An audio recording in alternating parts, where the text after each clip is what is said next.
best live stream intro. There it is. Oh man, what's going on, everybody? What's going on? What's going on? Doing great, man. How are you? Good. Got Chris Cruz in the house. Melafella Crypto. Welcome. Did you guys watch Fowler's video? Live stream this morning? Was afternoon? Yeah, I did. I was working, but I was there. I was listening in the background.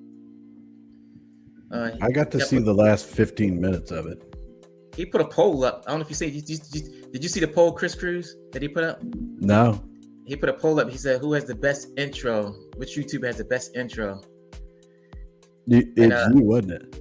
No, that's what I said. It should have been me, right? Oh wow! I would have thought it would have been you.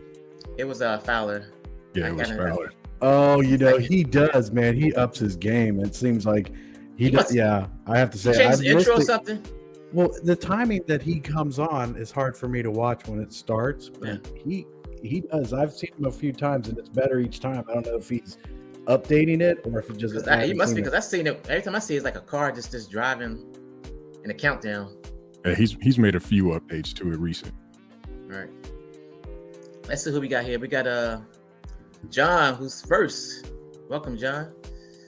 Compton 310 second. Melafella Crypto. Safe Food Dad. Awesome. Can't wait. Biz Entertainment as always.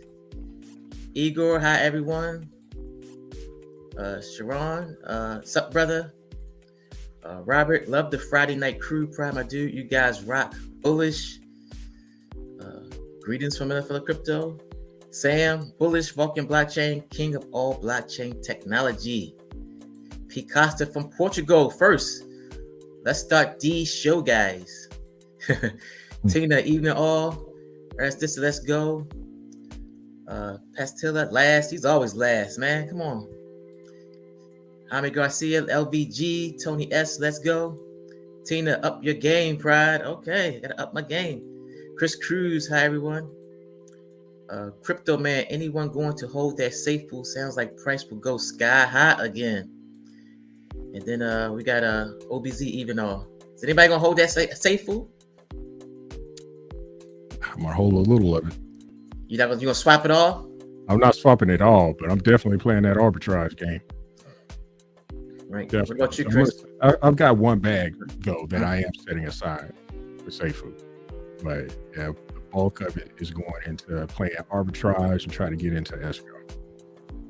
Yeah, that's my plan. That's your plan. You're gonna go into escrow? Well, yeah, I'm gonna hold. Yeah, you're gonna hold your safe food. Safe food, and then I'm gonna try. I'm gonna go into safe food go a little bit. I'm gonna see what's going on. I just want to I'm gonna try to get into safe food go, but I don't want to break the bank. I don't want to.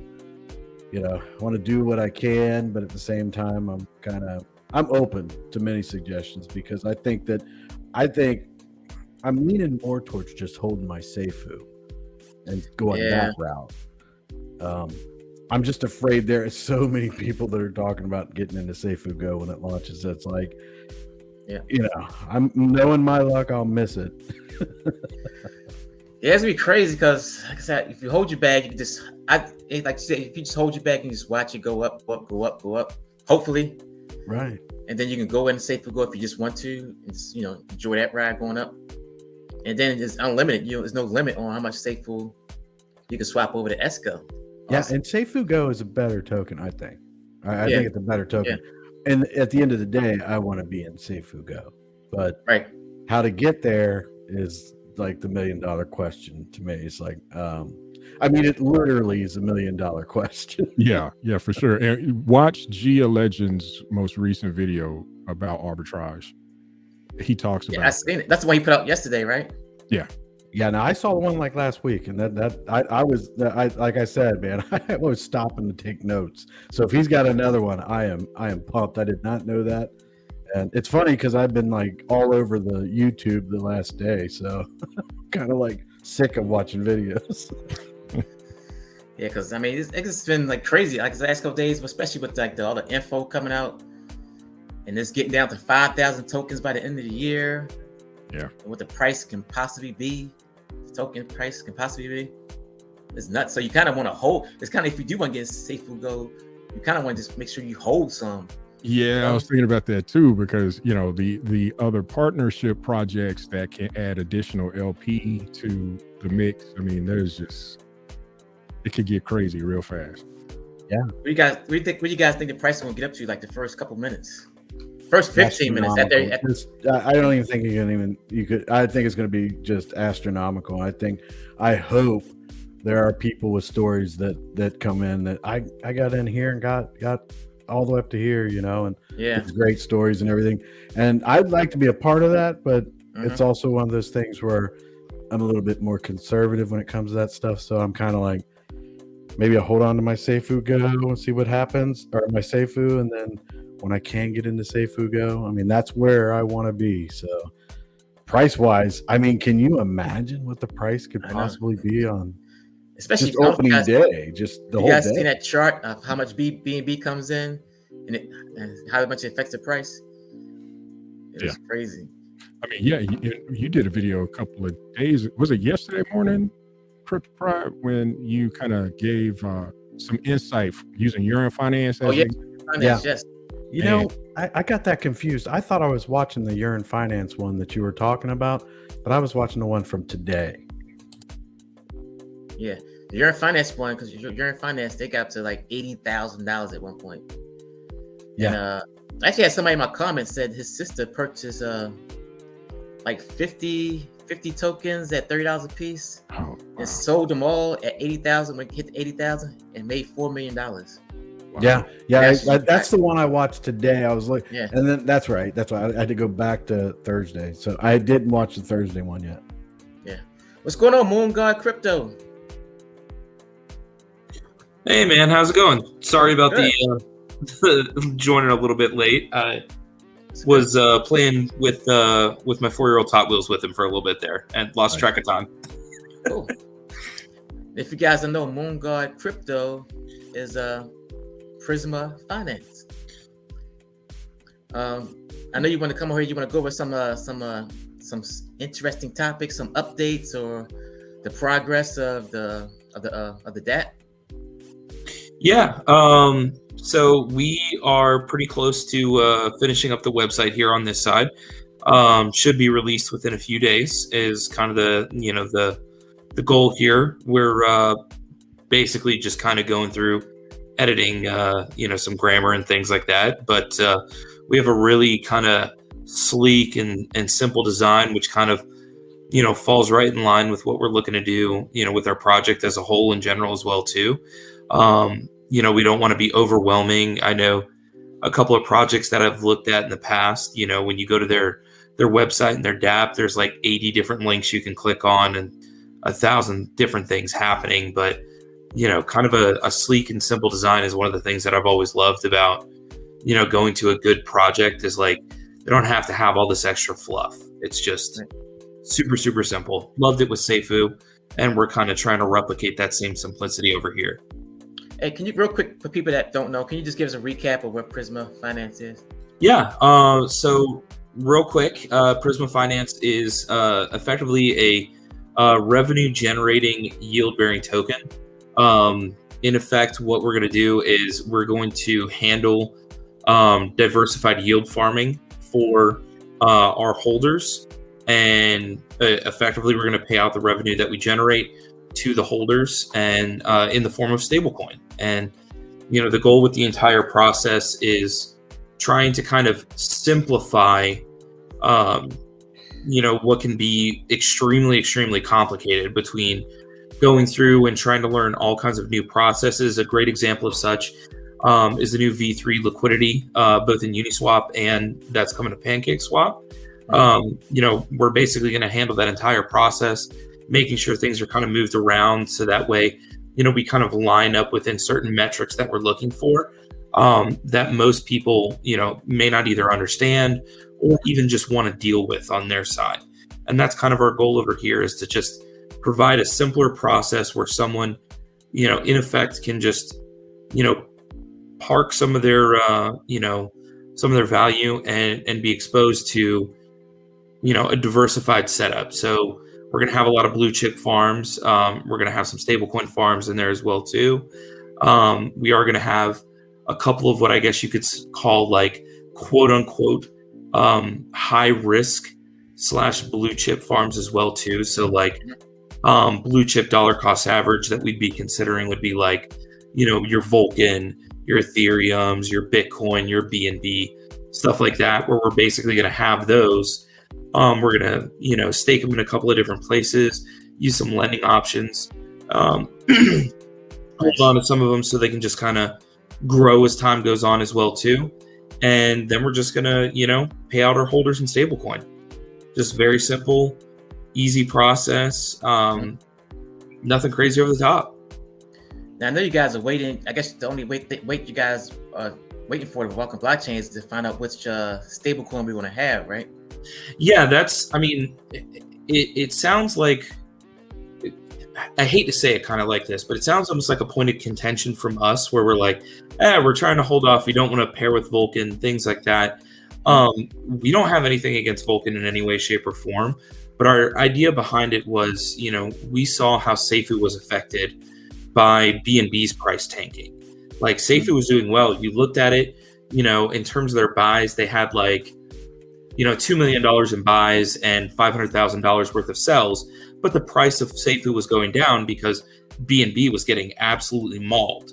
And so, while we have, resounding faith in Vulcan, there's unfortunately the negative side of like bear markets where people are going to take their profit or they may sell or things like that. So we wanted to kind of pair with a stable coin where we didn't have necessarily as much price fluctuation, which means we don't get the upside of, Vulcan's price increasing. We also don't get the downside if somebody decides that they want to just, start dumping Vulcan every single day, kind of like the same way that Pancake Swap did, Yeah. And so, we're looking to hopefully pair with a stable coin, be that like, we've heard about like a VUSD, so like a Vulcan stable coin.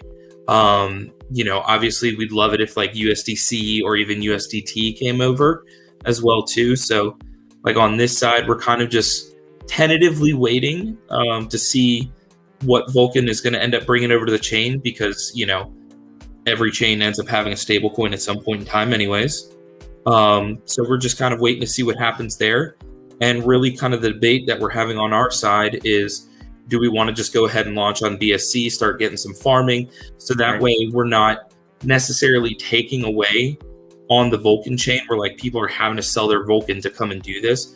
We're just going to bring it over, and that way we can continue farming and we have those capacity. But it really comes down to, we want to pair with the stable coin over there. We want to farm on chain. We want to farm off chain and bring value to the chain. So like, an example of such would be obviously if USDC ends up being one of the stable coins, we'd love to be able to farm on like BSC or Arbitrum or Optimism and then, bring that yield over to Vulcan. So instead of it just being, hey, this is over on BSC and we're paying out on BSC and it's not coming to Vulcan, we want to bring it to Vulcan, bridge it over. And at that point in time, we want to go ahead and bring it into the ecosystem, the Vulcan side of things. And that way it just brings more value to the Vulcan ecosystem as a whole. Okay.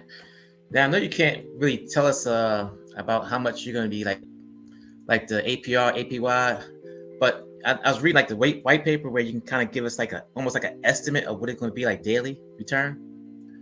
Yeah. So just to kind of go over that, because we can't exactly give hard numbers because it's going to be variable.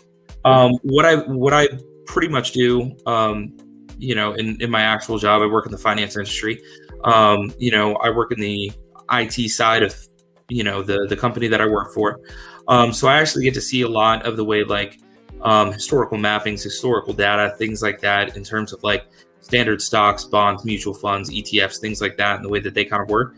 So in effect, I basically did the same thing and pretty much just went back through and historically pulled data and information associated to like BNB, Bitcoin, Ethereum, a lot of the top, blue chip liquidity pools and things like that.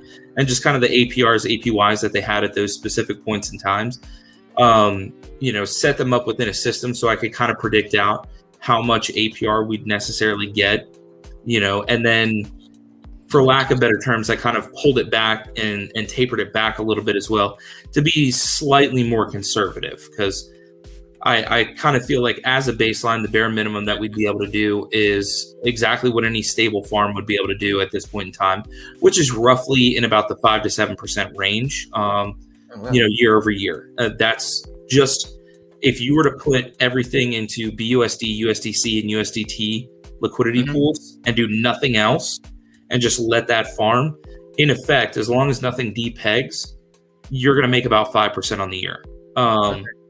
And that was kind of like the way that I started that baseline. And then I expanded it out further and kind of extrapolated the data of like positive and negative returns about 10%. Normally you do about 15% on each side when you're doing traditional finance, but I did about 10% and, effectively came out with those numbers as well too.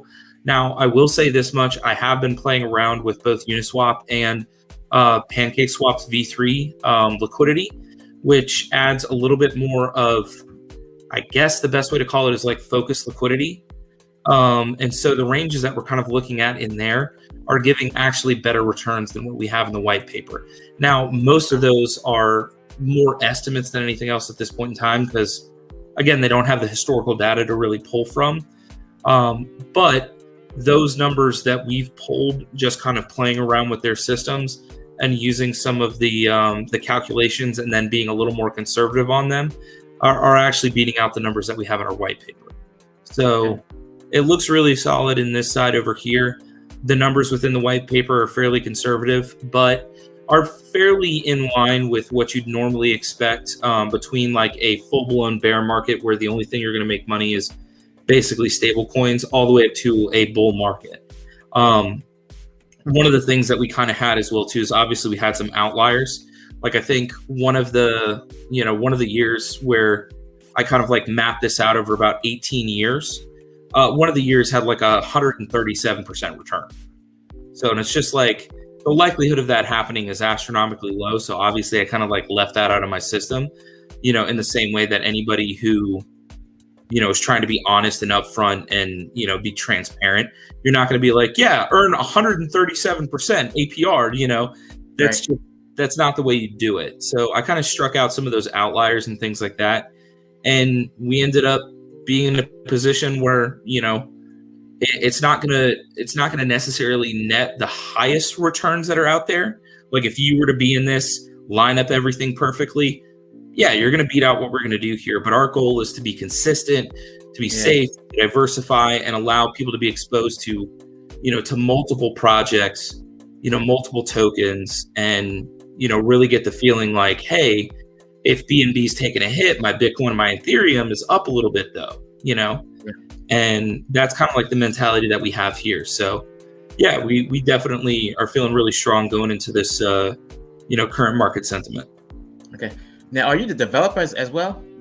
So I'm not. Our developer's Callie. I don't know if you have seen him kind of lurking about in our Discord every once in a while, but no, I basically am the math guy. And I guess eventually, when we get to the point where, we're doxing ourselves and stuff like that, I'll be the guy that you guys get to see and, say hi to and the whole, fun stuff there. But no, I'm not a developer on this side over here. I do a lot of the math, the models, and kind of finding these different yield farms, basically planning out the strategies behind what we're going to do. All right, sounds good. So it's like you could park your money in Prisma Finance and kind of almost set it and forget it, and not have to worry about crazy things happen almost.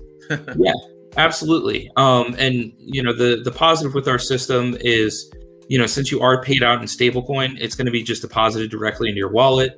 You don't have to do anything on your side. The only, big thing, I guess, if you want to call it that, is if you do end up staking, like within one of our vaults, it would be a situation where, as of right now, we're doing a little bit of testing with being able to do auto deposit for those vaults as well too. And we're kind of trying to find a good way that isn't going to just necessarily require us to have like management over, a ridiculous amount of gas and stuff like that. So pretty much what we're looking at here is like most likely some of those vaults are going to be like manual claim. But the auto reinvest into Prisma, and the stable coins will be just auto paid out. You don't have to do anything on your side. But some of the other vaults, as of right now, depending on the way the contracts kind of line up, may have to be manually claimed. But it'll be just right there for you whenever you're ready. You won't lose anything. It'll just be, hey, we paid out $300 worth of stablecoin. That was all converted into Vulcan on your behalf. It's sitting in here. You literally just have to come in, go to the vault that you staked in, click claim, and $300 worth of Vulcan is now in your wallet. That kind of thing. Okay. Any of you guys on the panel got any questions or anything? Well, every time I had a question, and I was like, "Here's the question," he'd answer it. So kind of disappointing because I thought I had good questions. I mean, any questions you want me to go into further detail on, I'm here to answer to the best of my ability. Well, so one of the things, so I know we're waiting on a stable coin for you guys. You don't know when. How realistic do you feel that you guys will launch on Binance Smart Chain, and do you have a kind of a time frame when that decision would be made? So our original goal, and we're actually having a meeting about it tomorrow. Our original goal was we were hoping to launch at the end of April, going to the first week of May. But with the news that we got on the Vulcan side of things, that they're looking to launch Seifu Go, going into the Vulcan side of things, launching at the end of May, and maybe like first week of June kind of thing. We're debating even going through that process. So we are going to have a meeting for that this weekend, and it'll be a situation where we'll come out, we'll make an announcement probably on either like Sunday or Monday to just kind of let everybody know what we're doing and what's going on. But yeah, the plan so far is, most likely we'll go with BSC and then move over to Vulcan. Once we get like a stable coin, we can easily just kind of like shift right over. Personally, I have kind of, some reservations going that route to a certain extent, simply because, there's the whole process that we have to like redo the contract, everything like that across the board. Whereas like me personally, I'd like to just, I think Brian Legend says it constantly. We just want to get it right the first time. We just want to get it right, done, out the door where we want to be in the long run, versus we launch something, we're here for 2 weeks, and then Vulcan, surprise, they have the USD or USDC or USDT, and then 2 weeks later we have to change our contract and like relaunch and go through a whole process. Right. So we're gonna have that meeting this weekend, and we're gonna make an announcement, like I said, probably like Sunday or Monday, with the direction we're gonna head. Well, I don't know what the how much weight this carries, but as a potential investor, realistically I would prefer to wait for Vulcan because of what you're saying, that jumping on Binance, and then jumping back over to Vulcan. I think I think it would look good for the community. They might want, and the community might feel different. They might want to get it out there, but I would think, to me, I would be happy to wait for Vulcan, and it gives you guys extra time to make sure everything's right and everything's good, and that's the way I would feel. But I appreciate you answering my question. Yeah, and to just piggyback right off that, Chris, that's one of the things that we've kind of brought up and we're discussing back and forth between, the team, both on the kind of the finance side of this, so to speak, as well as the developer side. Because one of the processes that we're considering doing is we want to be able to launch, those vault contracts basically day one as well. So having that extra time, and I think that's the direction we're kind of leaning at this point in time, is to just wait for Vulcan. Is we want to have those contracts ready to go. The trouble that we kind of face is obviously we've got to wait for, the Vulcan blockchain contracts, everything like that to come out. The Vulcan, coin contracts, all of that to kind of come out so we can build those. But I will say, we've had a lot of great conversations with the, the other projects that are coming to the Vulcan chain as well too anyways. And we're extremely excited to kind of, potentially have some of those vaults opened up with them. So what we're doing on this side, kind of, to give you a little bit of alpha, is we have been, kind of looking at some of those other tokens that are out there and looking at how we can build, those vaults right now in preparation to eventually move over to Vulcan, at a later point in time. Like I said, right now, our current system is set up to require you to have to like manually claim, your vault earnings, not the stable coin, not the Prisma auto reinvest, but like if it was a Vulcan vault, you'd have to manually claim that. So what we're doing right now is we're working on a way, to just set that up as like, hey, you're in this vault and it's just going to auto deposit it right into your wallet for you. So we're doing a little bit of testing with that, and just like you brought up, waiting for the Vulcan chain allows us to kind of, further develop that and have it ready to go right out the door. So, that's one of the big things we're talking about this weekend. And, one of the things that we're really excited to bring to the chain, because we feel it's going to add not just buy pressure to Prisma itself, but it's also going to add buy pressure to other, projects on the chain as well. Yeah, I agree. And that auto claiming that you're talking about will be extremely valuable, because, like a very much a potential investor in this project from my research. That was one of the things that, it's small, but when you start adding up these claiming wallets after a while, you're like, okay, I want to be in this project, but I have quite a few others that I'm having to claim and stuff. And that would be very valuable for me. I don't know about the rest of the community, but for me, it would be. Yeah. And that's very much so in line with our simplicity mindset as well, too, is that, our goal is to kind of take all of those unnecessary, go to the app, click here, click claim, go through your whole process, everything like that.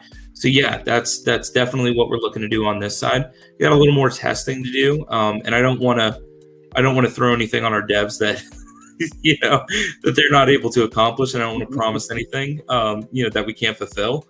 But yeah, that's definitely one of the things that we've been talking about over here, and really what it comes down to more so than anything else is we really want to get our teeth into like Vulcan's contract side of things, and really get our developer to be able to do kind of a deep dive. So we're really excited for everything that's coming up, the release of the code, all of that across the board. And we're really, just kind of chomping at the bits, so to speak, to like get over there and be like, what all can we do? What tech can we get our hands on, so to speak? All right. Well, there you guys go. You heard it from the Moon God Crypto himself. The latest updates on the Prisma Finance. Next we got Mariola. How you doing, buddy? Hey, I'm good. Sorry, I'm a few minutes late. I only just woke up. And we got Compton that showed up too. How you doing, Compton? Good. Right here. Good. Mariola, you want to go over anything for us as well with the new updates? Yeah. Look, I suppose. We got a lot of stuff going on. Yeah. Well. I don't know whether you've noticed the sperm gnomes have gone on sale. And so I thought it was very interesting. The point that I jumped in was probably a bit later than I would have liked, but hearing about the whole Uniswap V3, that's exactly what we've been focusing the gnomes on. The whole point behind them was Kiwi and I were talking about how we could offer something that was a little bit better yielding, but a bit more safer, in stables and blue chip type of tokens, that people don't have to think about where it's going to be and what am I investing in? It's like, well, we've paired up with a pretty good developer that we've had a lot of conversations with and thoroughly doxed. And seen some of his previous work, and so we're very confident he can pull it off. But we're talking about having a system that will automatically, shift the funds from one pool to another pool to be able to maximise the yield without having to think, oh, gee, I'm going to invest in that one or that one. So that's essentially the idea behind it, and each gnome represents a partial ownership of the whole pool. So in about a week and a half, we'll start actually deploying. We're still testing the AI, so we'll do a manual deployment to start with for the liquidity earnings, and then over time, as the system develops, people will be able to just get their funds into their wallet. Once again, it may be a manual claim initially, but the goal is to make it all automated and be able to be, I suppose, have that feeling of community. You know, we started out with the legendary Safe Food Club. We think that's a very important part of, feeling included, feeling like you've got a group of people that are all have a common purpose, and being able to talk about that and have a forum in our Discord where we can, hear other people's ideas as well. But it's not that complex. How much are the gnomes? The gnomes are 0.1 BNB, and there's only 7,777 of them. And I think right now y'all got like a special going on right now, like buy one get one. Is that right? Yeah, Kiwi's always doing some giveaways. So we've given away anyone who had some KMF NFTs. If you bought some legendary Safe Food Club NFTs, you would have received some as well. And then we've got an allocation. Obviously, we sat down beforehand and worked out, okay, how much do we need to use for giveaways and how much do we need to sell to make this a viable thing? So we've got certain roadmaps along the way that we're going to go, all right, at this point, then there'll be a bit more and so on and so forth. So, yeah. So if you do have a legendary NFT, you get a airdrop or something like that? That's right. They've already been done. So if you had purchased one, and that's the key, right? It's not about stuff that you've already been given for free. Any that's been purchased, there was a giveaway about a week ago, I believe. Okay. Yeah. Sounds good. Anything else you want to go over? Look, no, I'm open to any questions that people might have. Yeah. All right, guys. You got any questions for anybody on the panel? Please put in the comments, and I will get to them. Let's see what the comments we got going on right now. OBZ says, even all. Daniel said, what's up? I voted for you second in the poll. Thank you. I should have won it. Crypto Man, I hope my Safe Food and buy 5 BNB for Safe Food Go. Slippage, I hope won't be too high. We'll do auto slippage. All right. Miss Worldwide, I voted for Fallen intro. Then yours, Pride. Thank you. A lot of people voted for me. Crypto Man, I voted for me. Oh, as well coming back. If 500 people do 5 BNB, totaling 2,500 in 5 minutes, yes, that price will skyrocket to the moon. Yeah, that's what I'm afraid of. That's where I'm very afraid of. But I was thinking today that the Discord, we got like I said, 2,000 active members, so it's very possible we can get a lot of BNB coming in on May 15th. So yeah, like I said, the price should definitely skyrocket. It's gonna be exciting. What is ESCO? I'm not sure what he's talking about. What is ESCO? I think he meant ESCO. Safe Food Go. Oh, okay. Heard us talking about it. SGO, yeah, Safe Food Go. Yeah. You all love this blockchain because of the APR. Wishful thinking. We got a footer here, I guess. What's up? Let's see. Thanks, Jacko. Thanks. Everybody's talking to each other. Daniel has a good question down below. I think it was on Prisma Finance. Says, could you just launch on Vulcan and pay it with another blockchain as liquidity instead of a stable coin? Some Vulcan doesn't have one right now. Prisma, Bitcoin, Prisma, Vulcan, Prisma, BNB. Yeah, so that's kind of what I was talking about earlier. And mind you, again, I'm not trying to, to fight on Vulcan or anything else, but, using Seifu again as the example that we saw, when there were massive amount of buys coming in, but it was paired to BNB, and BNB went from, what was it, like $600 or like $500 all the way down to like, $210 or something like that. Seifu's price just went down with it. And, that's one of the issues that you kind of face when it's not paired with a stable, stable coin in that aspect. And that's really kind of what we're looking to do more so than anything else. The idea behind Prisma isn't necessarily that Prisma in itself is going to, skyrocket in value. Like, this isn't going to be a situation where, Prisma, you're gonna buy it, and then the week after that, it's going to be, $500. I mean, that's very much so wishful thinking on our side. We'd love for that to happen, but that would just take a lot for it to even occur in the first place. The goal for Prisma more so than anything else is that, we're providing that utility and that service of, having a diverse portfolio that's going to pay you out in stable coins. And on top of that as well, with the way that we have our fractal structure set up, the price of Prisma as a baseline is going to increase as well too, because part of the revenue that's generated is going to go back into the liquidity pool straight out the gate. On top of that as well, anybody that's doing the auto reinvest of Prisma, where it just buys more Prisma, that's not coming out of just some contract or out of the ether or anything like that. It's literally buying it with no buy fee right out of the liquidity pool. So it, in effect, is doing buybacks, and this is constantly causing the price of Prisma to go up. So these are things that we're kind of doing on our side, but we're kind of looking for a little bit more of a gradual increase as time kind of goes on. And the issue you kind of face with, like, say, pairing with Bitcoin is, let's say we pair with Bitcoin at 60,000 and, Bitcoin drops all the way down to 15K.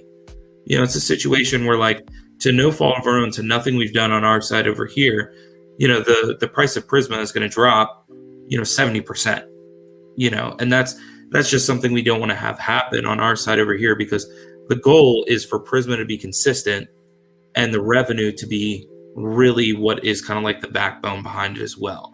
And that's why we're kind of looking at the stable coin more so than, having a more illiquid pairing, so to speak, or, something that could face a higher and permanent loss. But hopefully that helps answer wise. I mean, we don't have anything against Vulcan. Our plan on this side over here, Vulcan is one of the tokens we plan on holding as well too. Just, some of our treasury is going to be in Vulcan.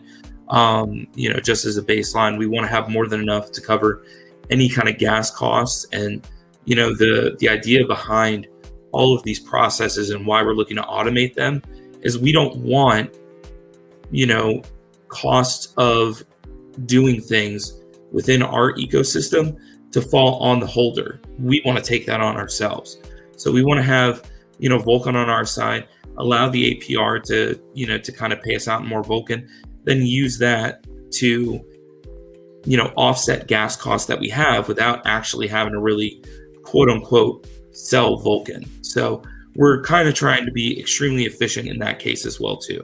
We're going to have enough Vulcan where it's going to cover everything we need for the entire year, be that $1,000 a month that we have to use in gas fees, $10,000 a month, whatever it ends up being. We want to take that all on ourselves versus Prisma holders having to pay that out constantly. So you want to use the rebasing and the fixed flex and all that stuff as gas fees for your project.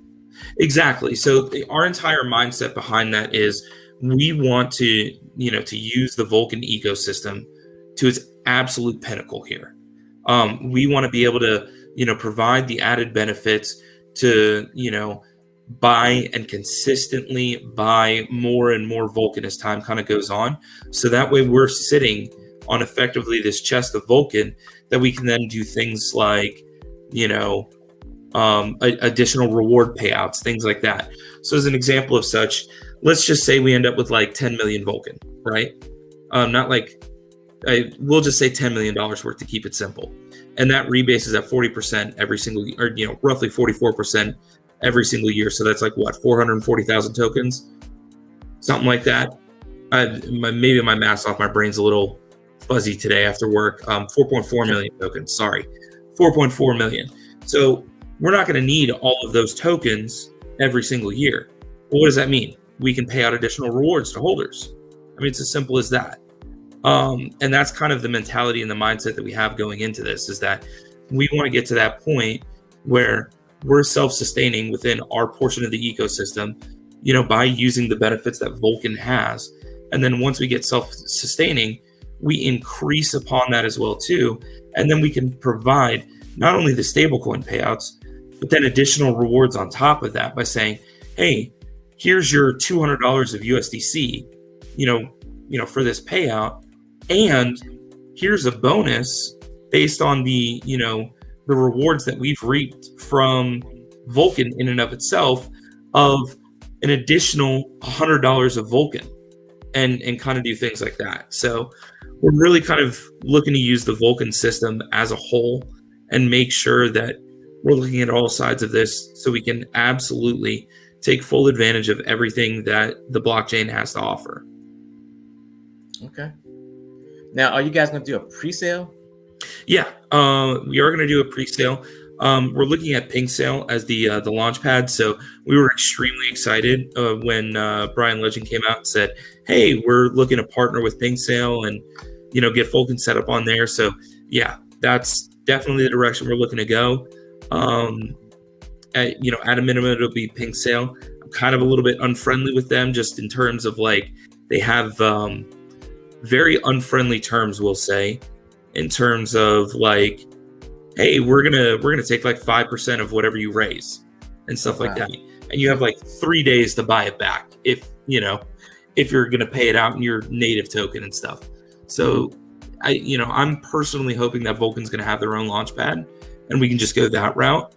But if not, we'll go through Pink Sale.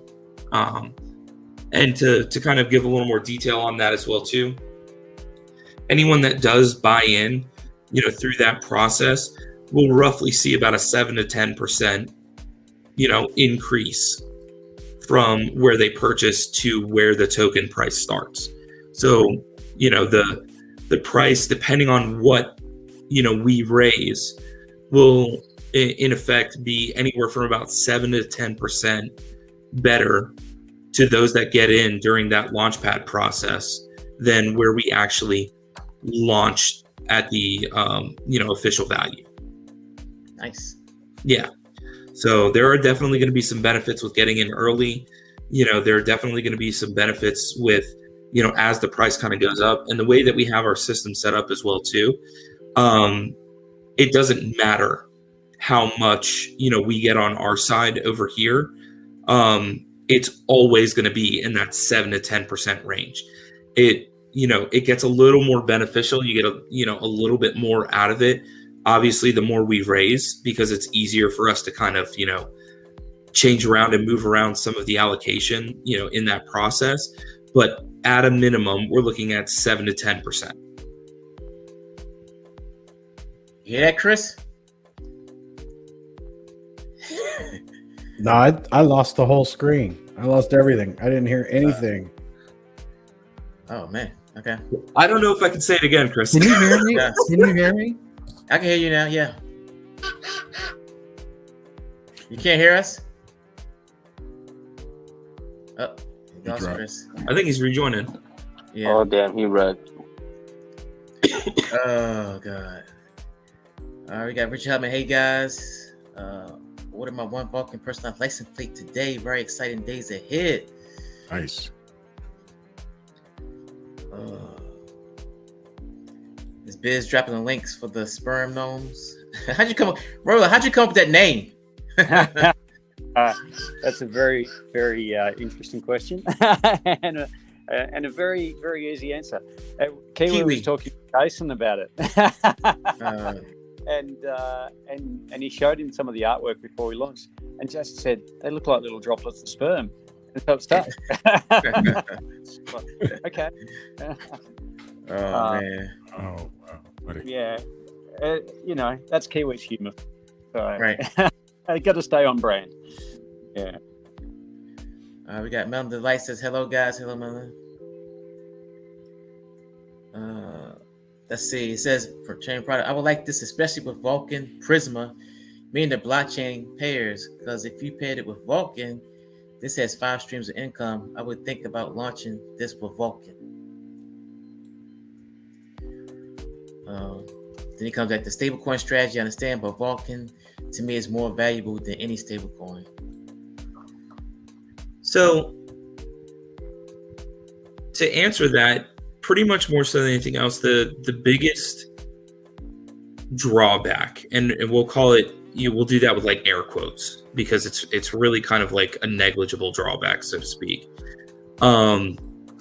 The only quote unquote drawback that Vulcan has is they have a 44% APR or APY, and then they have the fixed flex portion of it as well too.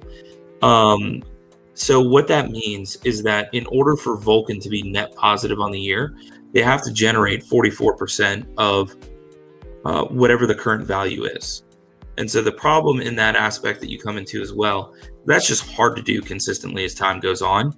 And that percentage continues to kind of ratchet up. So one of two things kind of has to occur. One, you either have to be burning enough to kind of bring that to net even, or two, you have to generate enough revenue. The positive that you can run into in that situation is that both of those in effect on Vulcan are happening simultaneously. So you have burning of Vulcan tokens and you have revenue being generated as well too. The big issue though is that you still have to hit that 44%. Otherwise, you're in effect at a net loss for the year. And that's just, that's not being, mean to Vulcan. That's not fudding Vulcan in any way, shape, or form. That's just numbers. Now, do I think Vulcan can beat that? Absolutely. I think most years they'll beat that. But the problem that you kind of run into is that not all years are positive years, unfortunately. In bear markets, people have a tendency to pull out their funds. They're not as active. Things aren't constantly trading as much. We even saw that with Safe Food during the bear market as well, too, where it went from, I think it was like $5, $10, $15 million in trade volume a day to like 2 million, to 1 million, to 3 million. So it's a situation where, in effect, you kind of have to always consider offsetting that.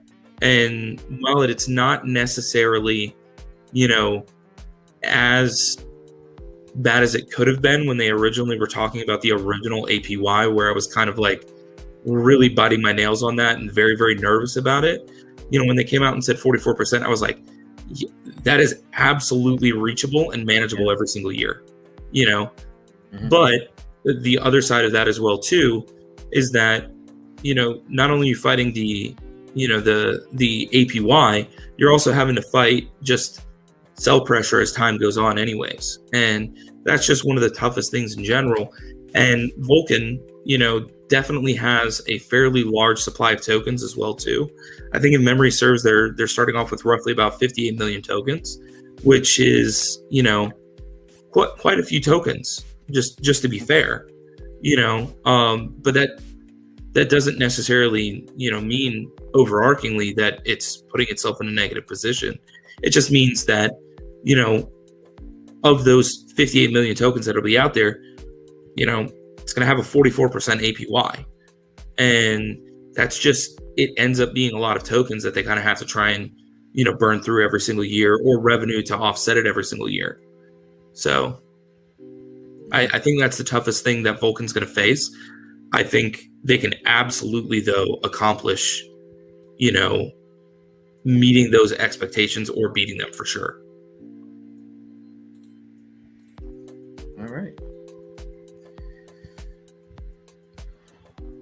Well, like I said, you can stick around if you want to enjoy the rest of the show, or I know you probably got stuff to do, but you're more than welcome.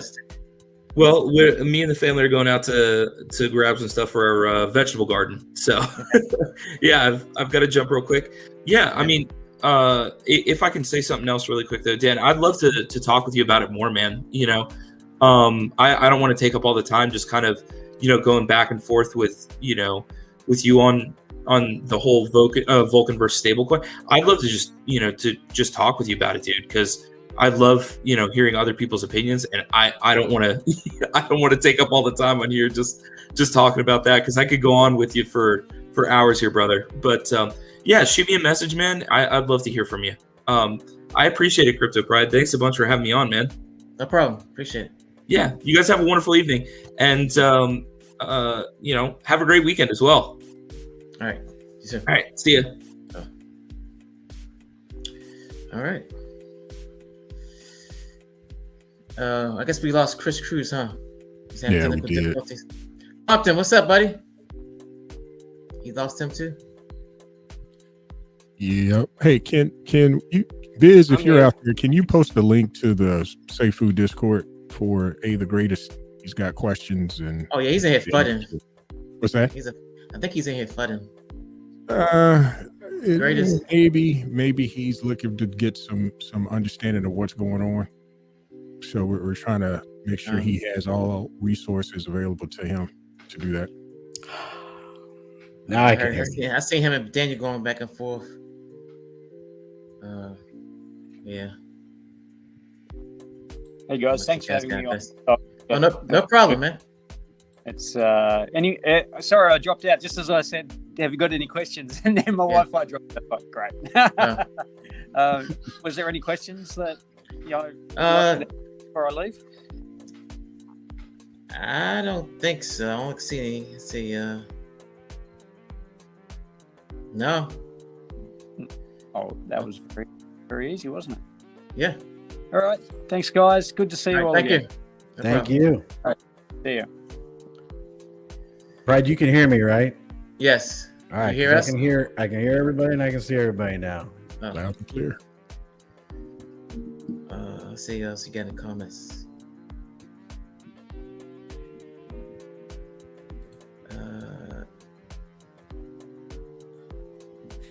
Yeah. Oh yeah. I think that you got that fudder in there. Yeah, so I was trying to read through comments, but yeah.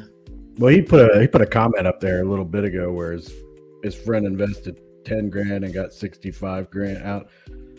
It's like, what? I don't know how you got it up to me sacrifice. You can't get Faucet yet. That's what I'm saying. So where is it? Where's it at?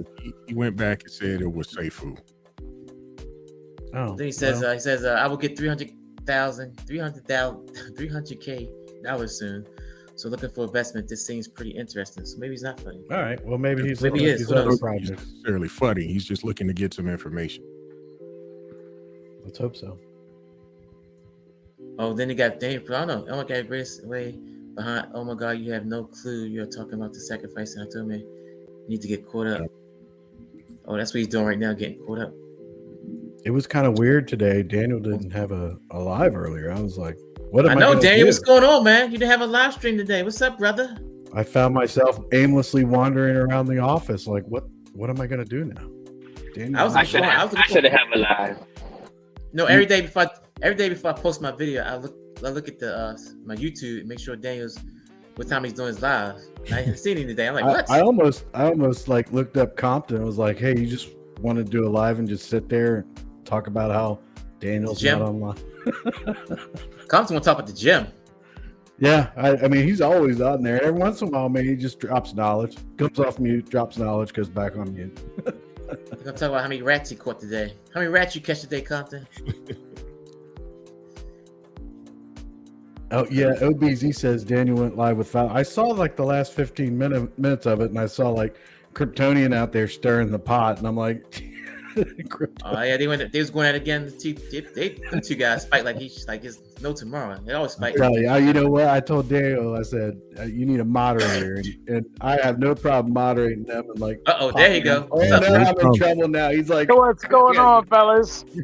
Shut up, Chris. Now I'm gonna say, you didn't have a live stream this morning, man. What's going on? You Yeah, no, that's the only reason why I wanted to come on is because I know that Chris and you guys, I couldn't come on because today was so busy with work. Okay. So like I usually have a live shot, and then wherever we are live, our last live shot for the morning show is at 7 a.m. and then we don't have another live shot until 11. And often there's nothing to do in between that time. So I get to go live and I talk to all you guys. Today was just like bang, bang, bang, bang, bang, bang, bang. It was like all kinds of stuff that I had to take care of, and I had zero time. Then I had a meeting right after work with managers of work, and I didn't get done until about 1:40, 1:45. So I just didn't have any time. And then when I came home, Fowler was on because I had to do shopping and stuff like that on my way home. And Fowler was on, and then I went on with him, so it was Sort of like I missed went all on. that, But it though. was on I was Instagram. like, I saw you on there. I'm like, wait, I waited for you all day long, and I see you're on here. But I missed Fowler's. My son came home and everything, and Yeah, saw it the was just end me of it. yelling at Kryptonian. That's all that show was. You guys are always yelling at. That's every show Kryptonian. with you and Kryptonian. I know.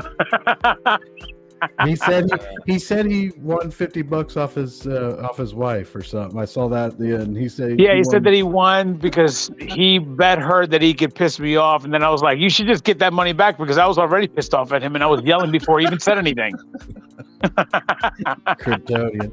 Now Kryptonian's probably somewhere watching. He's like, I gotta go on there and straighten Daniel out.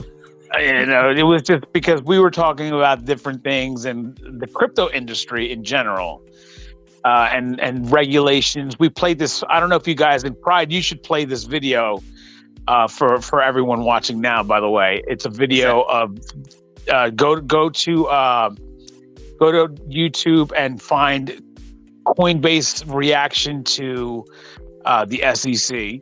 Oh, yeah. And it's literally all it is just one video of the CEO and the CLO, this chief legal officer of Coinbase, and all it is you don't have there's no intro, there's nobody introducing them. It just starts and they both start talking and they're addressing the SEC themselves, and it was just released today by them.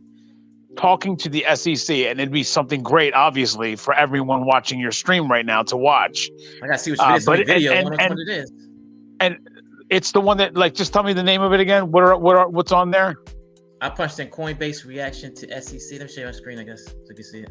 No, well, just tell me what they say because I know exactly which one it is. If you just tell me. Can you see it? My screen? No. Not yet. Hold on, I see it now. Hold on. Should say. Do you know who put it out, Daniel? Who was the? Yeah, it was Coinbase. Coinbase. Yeah, it's Coinbase. Yeah, those are all reactions. Coinbase is ready to fight the SEC and Gary Gensler with Wells Notice and crypto. No, he's saying that Coinbase are the ones that put the video out. So look for them as the author. Coinbase reaction, like. Yeah, I said Coinbase reaction to SEC. Yeah, there it is. That's what the one that says the Coinbase reaction to SEC. Just click on that one. Just put it in the comments. Biz should have the link, by the way.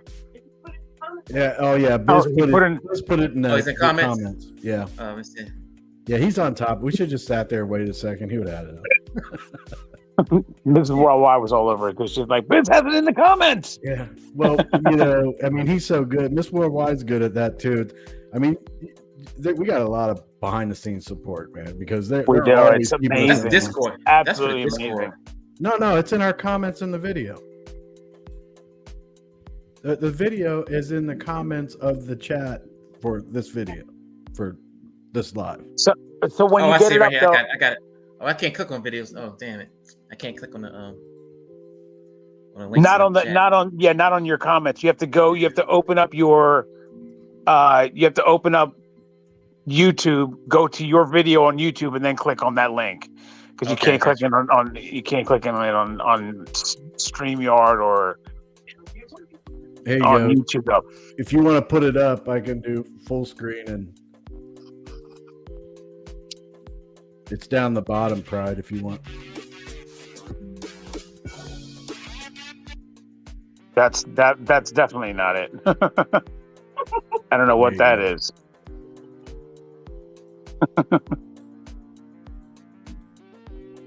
Let me cut this music off real quick. Cut this music off. He sent it to Pride's DM. Oh, he sent it to your DM. I got it. I'm just gotta turn this music off. This song. Oh, okay. All right. I'm just seeing something else that's not it. That's not. Oh, what are these? Oh, these are ads. I say. Okay. So once these ads are up, I'm seeing the live like repeatedly. Yeah. This is right here, right? You hear it? No, I'm looking at. Yeah, it's not. No, it's yeah, not.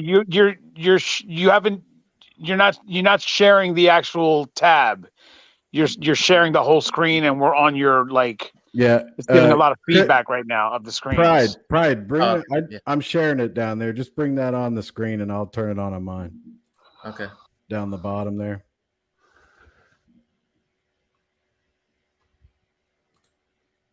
There you go. All right. Okay, yeah, this is the one.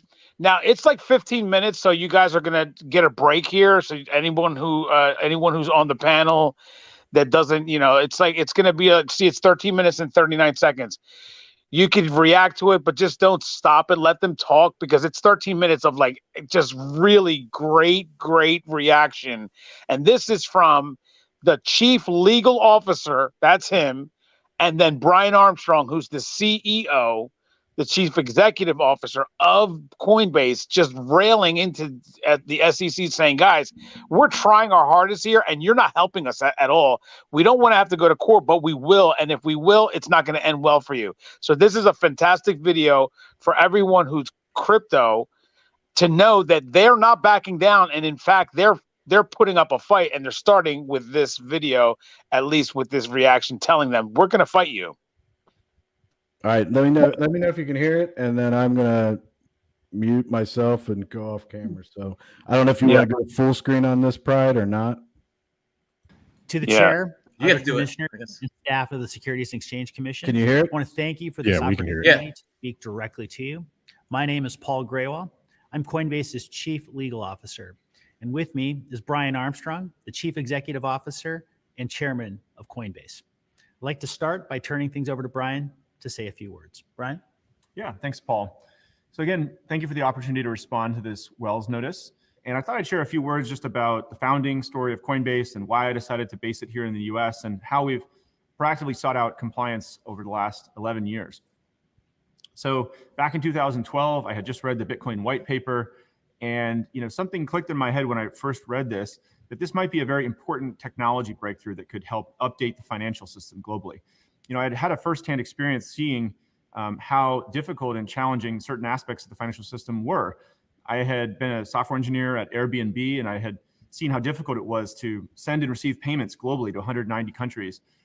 It was slow and expensive and difficult. I had lived in Argentina actually for a year, studying abroad and working abroad, and I had seen what a country looked like that had gone through hyperinflation, where people had lost trust in the currency, and they didn't have access to good financial services. They couldn't get loans, for instance, to buy a car or a home. And so when I read the Bitcoin white paper, I thought this might be an important breakthrough, something on the order of what we saw with the internet, a new global and decentralized system that could make it easier for people to transmit value and update financial services globally. The next decision I had was, where do I want to start this company? Once I realized I wanted to start a company.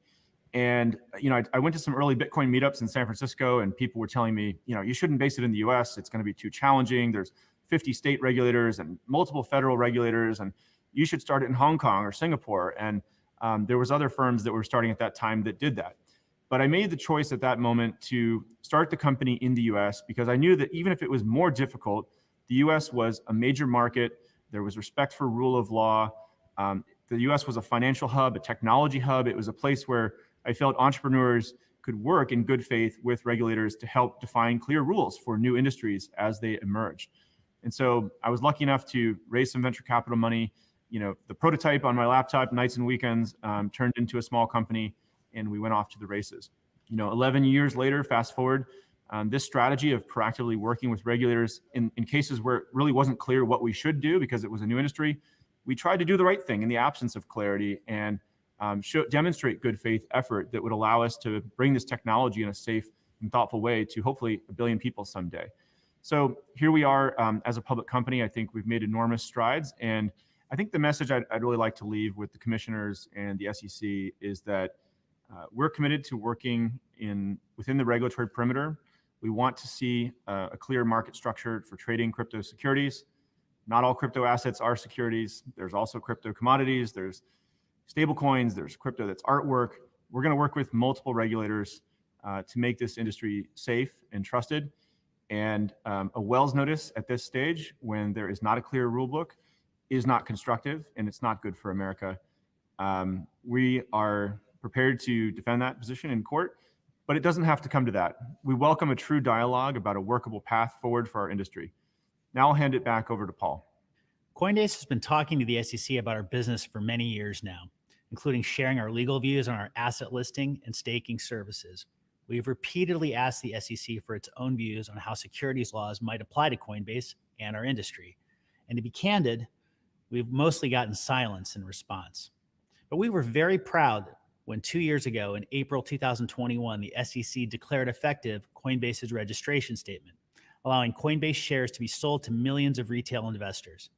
That moment came after months and months of review by the SEC. The SEC asked a lot of questions about our business and our services, which looks very much like the business we have today. And we answered those questions in detail. That included questions about our asset listing, our staking service, Coinbase wallet, and all of the legal analysis we've done related to those products. We understand that new technology can pose challenges for regulators. We understand new laws are sometimes needed. That is why Coinbase's core commitment to regulatory compliance has never wavered. We welcome new regulation, but we believe that regulation needs to be created in a fair way and shared with the public. I understand that the Wells notice means that the staff has reached a preliminary determination that aspects of our company's core business violate securities laws. So I want to be very direct with you. Coinbase does not list securities. We use a robust process based on SEC guidance to make sure that we don't list securities. We reject some 90% of the assets that we review. It might be better for our short-term business to be less conservative than we are, but that is not who we want to be as a company. That's why, as proud as we were when we became a US public company just 2 years ago, we were just as disappointed to receive the Wells notice from the SEC a few weeks ago. In the past 2 years, Coinbase's business really has not changed in any fundamental way. We remain just as committed to following the rules and engaging collaboratively with the SEC on the best way to regulate our industry. But we ask that those rules do not change midstream and without any notice to the industry. As Brian said, Coinbase's approach to regulation hasn't changed. The law itself has not changed either, even though we would welcome legislation or rulemaking for our industry. So what has changed? When Coinbase became a public company, the view of the SEC appeared to be that the SEC lacked statutory authority to regulate businesses like Coinbase. In May 2021, just 1 month after we became a public company, that's what Chair Gensler testified to Congress. He said, quote, "The exchanges trading in these crypto assets do not have a regulatory framework either at the SEC or our sister agency, the CFTC." And the very next day, he said that the SEC would work with Congress to develop such a framework. Specifically, he said, the SEC will be working with Congress if they see fit to try to bring some protection. The Wells notice we received appears to say the opposite just 2 years later, as the SEC staff contends that significant aspects of Coinbase's businesses are now subject to and violate federal securities laws. This new view doesn't come from any change in Coinbase's business since becoming a public company 2 years ago. Coinbase is at its core the very same company today that we were on April 14th, 2021. Nor does this new view come from the SEC staff's discovery of something that Coinbase concealed or misrepresented in our extensive engagement with the SEC, including during the registration process. Absolutely nothing like that has been suggested. So what accounts for this change? In December 2022, following the collapse of FTX, a digital asset trading platform that is entirely dissimilar to Coinbase, the SEC appears to have adopted a new view. That month, Chair Gensler said in an interview, "I feel that we have enough authority, I really do, in this space to regulate crypto companies." Of course, in the time between this statement and the prior ones, Congress did not pass any new legislation to fill the statutory void that Chair Gensler previously acknowledged, and the SEC has not tried to fill the void itself through rulemaking, even though the industry and Coinbase specifically have repeatedly and formally requested that the SEC do so. To be candid, this is pretty startling for Coinbase as a compliant US public company to watch unfold. And it is all the more startling given the different views expressed by other regulators. The CFTC has recently formally identified Bitcoin, Ethereum, Litecoin, and USDC and other stable coins as commodities, not securities. When the Department of Justice charged a former Coinbase employee for improperly front-running asset listing decisions, it declined to bring any securities-related charges. Meanwhile, Coinbase is regulated. For example, Coinbase holds a BIT license from New York Department of Financial Services. And part of that BIT license means we cannot and do not list securities on our platform. We believe that legislation or rulemaking is needed if the SEC wants to expand its oversight of our industry, especially contrary to the views of other federal and state regulators. But regardless, we remain ready, willing, and eager to engage with the SEC on any topic about how securities laws can or should apply to our industry. Just last summer, the SEC asked Coinbase to develop a proposal for crypto companies to register with the SEC if, and that's an important if, they want to list securities. Coinbase does not list securities today, but we would like to do so using an SEC-registered platform. And we certainly would like to get rid of the cloud now hanging over our industry, given the SEC's new view of its jurisdiction over our industry. But it's not clear how that view applies in practice to specific products and services. So we said absolutely yes to the SEC's request to work on a framework for crypto companies to register. And after months and months of Coinbase sharing ideas with the SEC, on the eve of the meeting where the SEC had promised to give us feedback and its views for the first time, instead, the SEC called off the discussions altogether. A few weeks later, after just 2 cursory depositions, we got a broad yet fundamentally vague Wells notice. We still do not know exactly what it is that we do that is of concern to the SEC. Ultimately, as Chair Gensler told Congress less than 2 years ago today, no law or regulation authorizes the SEC to charge Coinbase for the alleged violations in the Wells notice. No law at all.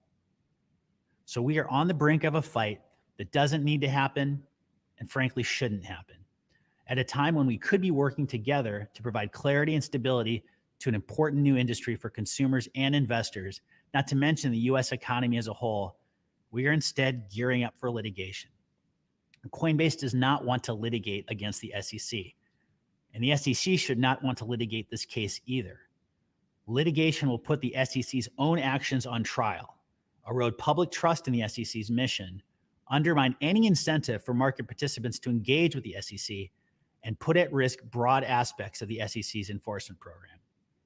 So we're asking you directly not to waste the SEC's limited and important resources on unnecessary litigation that will only harm the very investors that the SEC is mission-bound to protect. The SEC has other productive options available to it. If the SEC believes that certain digital assets are securities or certain parts of Coinbase's business should be registered, Coinbase continues to welcome that dialogue. But at a minimum, those assets need to be identified. We know that Chair Gensler has said that he believes most digital assets are securities. But even if that were true, Coinbase does not list most assets. We reject more than 90% of the assets considered for listing, and there are mountains more that we don't consider at all. The better path here is for the SEC to initiate rulemaking, or at least respond to Coinbase's pending petition for rulemaking. If the SEC believes that Coinbase should set up a registered securities trading platform for certain parts of its business, Coinbase is open to that discussion too. But it must be rooted in a fair and proper application of securities laws. And there must be an actual path to register, which does not exist today. Coinbase will defend itself vigorously in litigation if it comes to that. But it does not have to come to that. We will show up at your offices any day, any time to discuss a workable path forward for our industry. But we won't find that path without true dialogue. I'd like to again thank the chair, commissioners, and staff of the SEC for your time and careful consideration of these important issues. With that, I'd like to turn things back over to Brian for a final word. Thanks, Paul. So I'll just end with a closing thought here, which is that Coinbase has always been committed to being built in the US within the regulatory perimeter. We've proactively sought out regulation, and we're committed to working with regulators all over the world. A Wells notice to the company at this stage is not constructive, and it's not in America's interests. There are many aspects of the current rules which really are not clear for operating a crypto business in the US. Our petition to the SEC made those points, and I think it deserves a thoughtful and clear response and dialogue with the industry. So we would like to continue to work with you to make a regulated market for crypto securities to be traded in the US. I think our interests are aligned in doing that. And we hope that that's the path that we can go down versus a path of litigation and enforcement. Thank Thank you. And that's what I hope can happen as well. You know, obviously, if they don't go that route, it's going to be one heck of a battle. And what he did make clear there was, listen, if you guys take this road, we're going to put on display all the things that you have said and done. Mm-hmm. And if we do that, it's going to put the American people at a distrust with you because of the way that you've gone, all the things that you've gone about this. I don't know if you guys have really been paying a lot of attention on this, but you know, Gary Gensler, he's can't even tell us whether or not Ethereum is a security or not. Right. It's not. But then he's also on tape talking about how, you know, he loves Algorand and he wants this to be like something that even Uber can use. This, that, and the 30s, backing the guy that created it. Then on top of that, another tape of him coming out, literally saying 3/4 of all cryptocurrencies are not securities. He said that. And now he's on here talking about all these things. They're not compliant. These are securities. Even Algorand that he was backing, he's calling a security that he said was not a security on tape, video, not just his voice, but video. And so all that stuff is going to be used against him. It's going to make him and also the SEC look bad if they go to court. They're going to lose this. So they're telling him, bro, let's get this together. We're willing to comply as long as there are fair rules that are put in place. But you have not done that yet. We've asked you for those. You still haven't given to us. We've asked you again and again, and then again, and then again, and you still haven't given it to us. And now you want to go down this road? Well, we're ready to fight. And so I thought it was something interesting for you guys to look at. Yeah. Kelly Production says, my day is born if I don't get my Prado and Kryptonian arguing in the morning. It's classic every time. Well, you don't have to worry about it. It's not in the morning, but you can go over to Fowler's channel and you can get a whole big dose of it, because we weren't arguing, but I was arguing with him through comments, so it was pretty fun. You'll get it there. So, Daniel, real quick, that was a great video, by the way. Was there a response that you saw from anyone within the SEC at all? No, that's the problem, is that they have not been responding, and they have actually not just they probably never responded. They've asked like personally, but they've written letters. They've done it like through letters. They've done it through petition. They've done it in every way. They're just not meeting with them. One time that they were going to meet with them, and then the SEC called it off. Like they were so it's like this big mess, and then they're acting like Coinbase is doing things wrong, and also cryptocurrency in general, when there's nothing coming out of the SEC. It's a mess on their side, and it's going to make them look really bad if they keep going down this road, because it's not like Coinbase is a scrub, right? Like they're going to fight this, and you're going to lose, because they're going to bring all this and put it down on the table. If they have to, they're going to. And who's to say Binance doesn't apply pressure right after that? That's exactly right. That's what I was saying earlier with Fowler. I was like, it's not, if it gets down to it, they're all going to get together. You're talking about crypto.com, Binance.us, right? Coinbase, Kraken, all of them. They're all going to say, like, they're going to have to get together and be like, okay, let's just fight this all together, because it's the industry. If you notice, they don't just say we as Coinbase the entire video. They say over and over again, the industry, because they're talking about crypto in general. And then this whole idea that they're protecting the investors. If they were to go down this road, they're going to be harming detrimentally the investors that they so-called are protecting. So it's just like, come on, bro. I wonder at what point, if this goes to trial, when it will go to trial. Wondering if it'll happen before this current election cycle, because I'm thinking Gary Gensler might lose his job before then. Yeah, that's definitely, I mean, if he loses his job, which is, it sounds like it's I mean, especially when the pressure starts to be put on, like I showed that video of him actually talking about these cryptocurrencies in general. 75, more than 3/4 of them are not securities. I showed that video. Other people are going to do it. It's going to be over and over and over again. All these like hypocritical words that come out of Gary Gensler's mouth. It's going to be shown by many people, and then eventually these congressmen and senators are going to get wind of it, and they're because they just don't know about it because they're not paying attention, you know. But when they know about it, then they're going to be able to use that against them, and then they're going to be like, "Okay, look, this is a joke, bro. You're contradicting yourself over and over and over again, and now you're doing this, and you're making us look bad." You know what I mean? Like, we're the ones who make the laws, not you. Yeah. You enforce our laws, but you're making it look like there's a law there, and there's not even a law there. That makes me look bad because I didn't put a law in front of you. What are you doing? So, you know. It's going to become messy. He's going to end up getting fired. And that will most certainly happen before the next election, because the next election is November 2024. Mm-hmm. So it's a long time from now. All right. So we say, Crazy Down says, bathroom break for the streamers. That was a nice little break if you needed to go to the bathroom. That's true. Or get another drink. Yes. A the Greatest says, I'm not flooding you guys. I'm preparing myself to take over the world. Yeah, A the Greatest is completely out of control with their their comments. It just, I mean, well, Mella's trying to. I don't even know what to say to that. We got it covered. Yeah, Mella's trying to fix it up. So okay. Yeah. Oh my God, Kryptonian has entered the building. Oh no, he said Trump 20. Oh no, I'm a certified mediator, but I can't mediate. Oh no, Kryptonian is here. Trump 2024 at DP.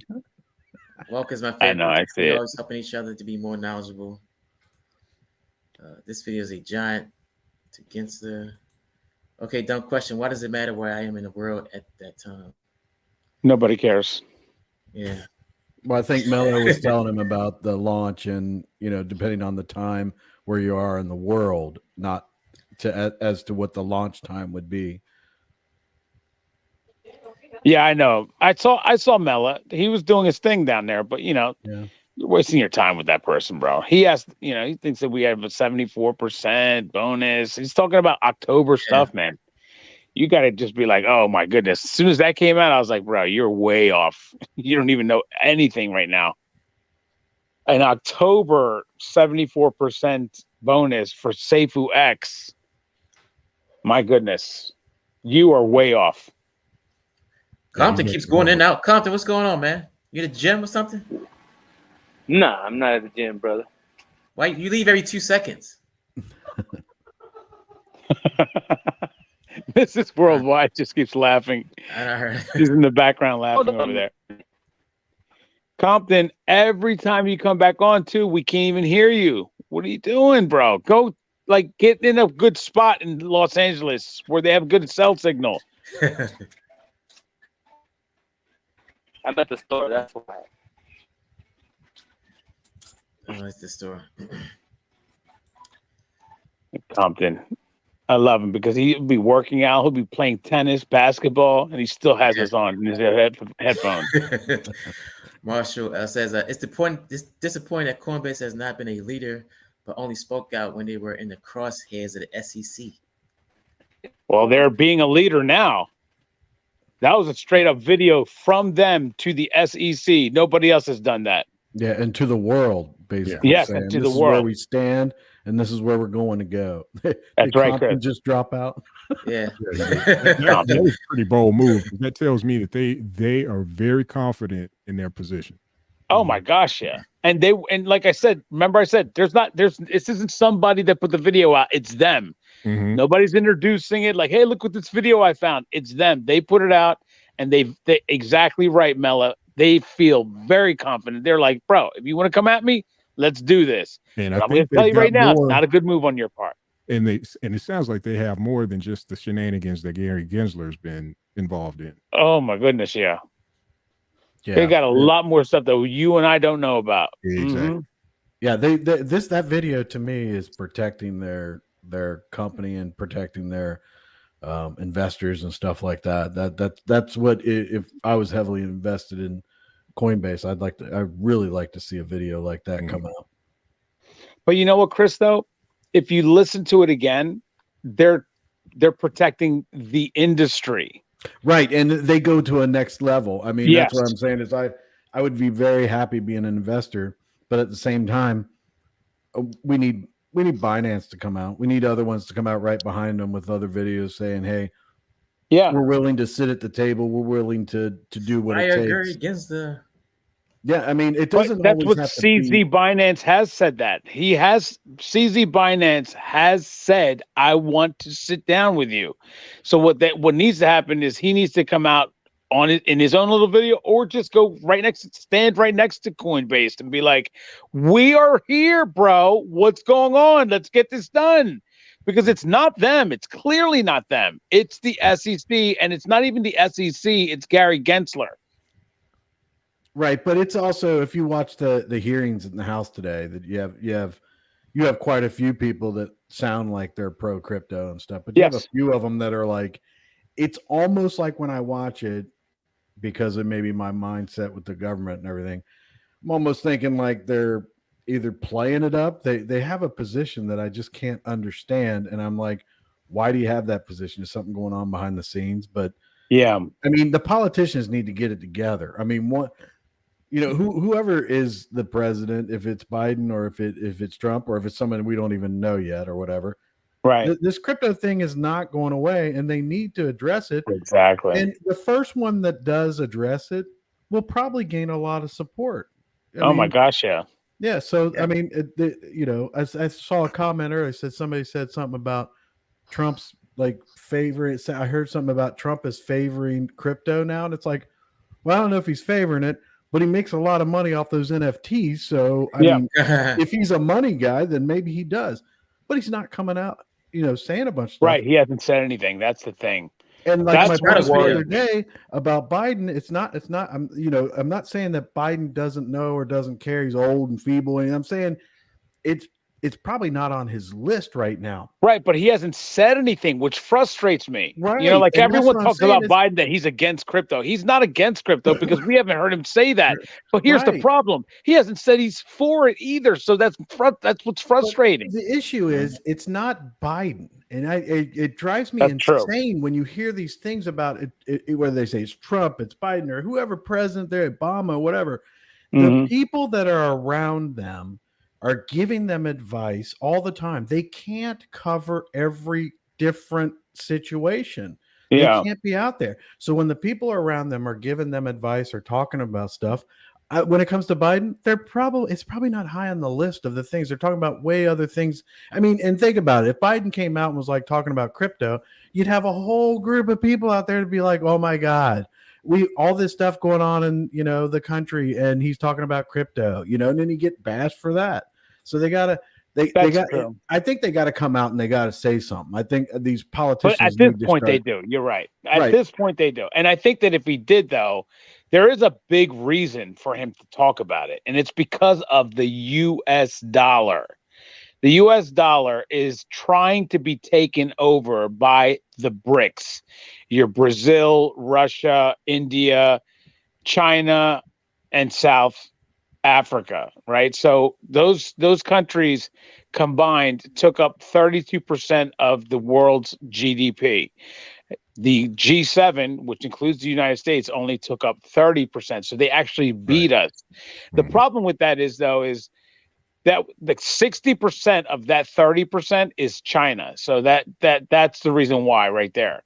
China is in control. 60% though? I mean, is it? I mean, I know it is. You got your numbers, but I'm thinking in my head, I think it's like 90%. But I don't. It is 60 because, like, in all fairness, those countries have contributed to the global financial markets, but they're not anywhere. I mean, 60% of it is that's three quarters, like it's 3/5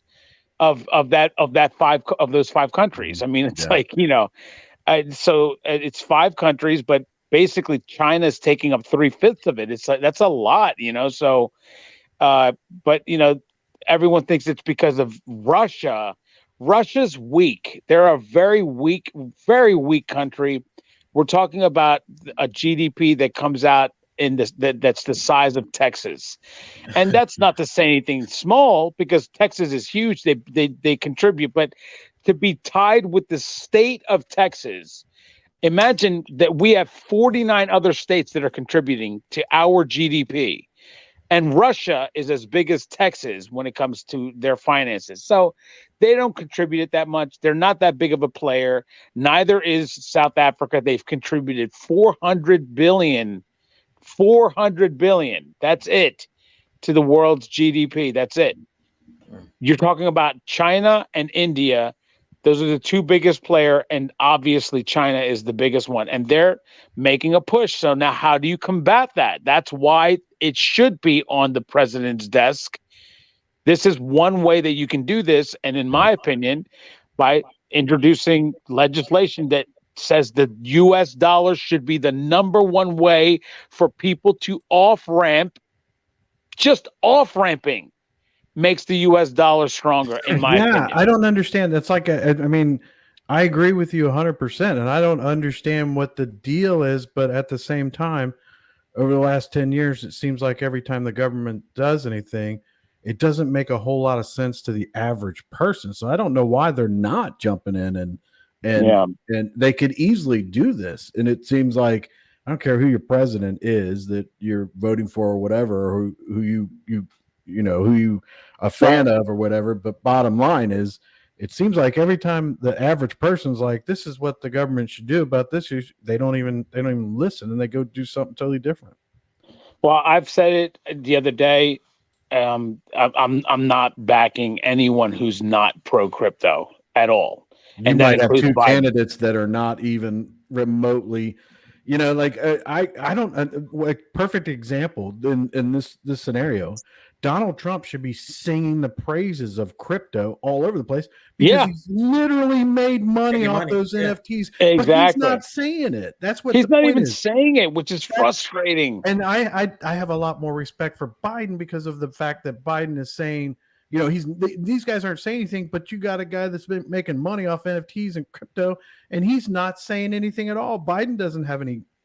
I don't know about crypto that he doesn't know anything about it. Well, I shouldn't say that he doesn't know anything about it, but he's not like Trump, where at least we know Trump made money, a lot of money off of multiple times, and he should be out there going, crypto is. He makes these videos of things that he'll do when he gets into office, and you're like, okay, where's the crypto one, dude? You made money off of it. So but at the same time, okay, it's early and they could be bringing it up, but these guys got to start getting it together. One of these candidates. I'll tell you what. Like Kryptonian just put on the screen, like Trump 2024 at DP. If Trump starts talking about crypto being like a big time thing that he needs, it's going to be, he's all about crypto. I'll be all about Trump. I'll tell you that that's right what now. I'm saying. That's my whole point. It's like, I'm telling you right now. Yeah, I will be all about Trump, Chris, because everybody has got to understand this.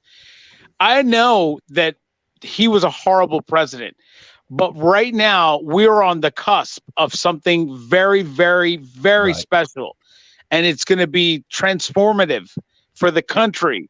And if we're not on it as a country, that means that we're going to fall back, and he could be remembered for the rest of eternity if he came in and just implemented it and said, look, we need to get on this.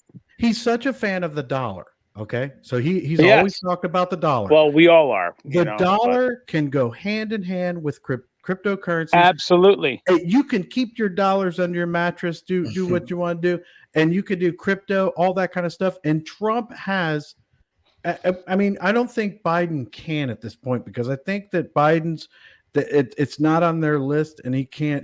I don't know. I can't judge Biden with that, but Donald Trump is very much in that position, because he could easily be like, look, this is what I did with crypto. I made these Superman NFTs and, you know, all Well, this stuff, it's and made I money off of disagree it. with you about the Biden thing though, because Biden can easily just be like, I don't Well, I listen. think that I am very much for crypto, and because But my point let is, me just man, give you an is- example. Remember when there was a movement with the far left. The far left was saying, defund the police, defund the police.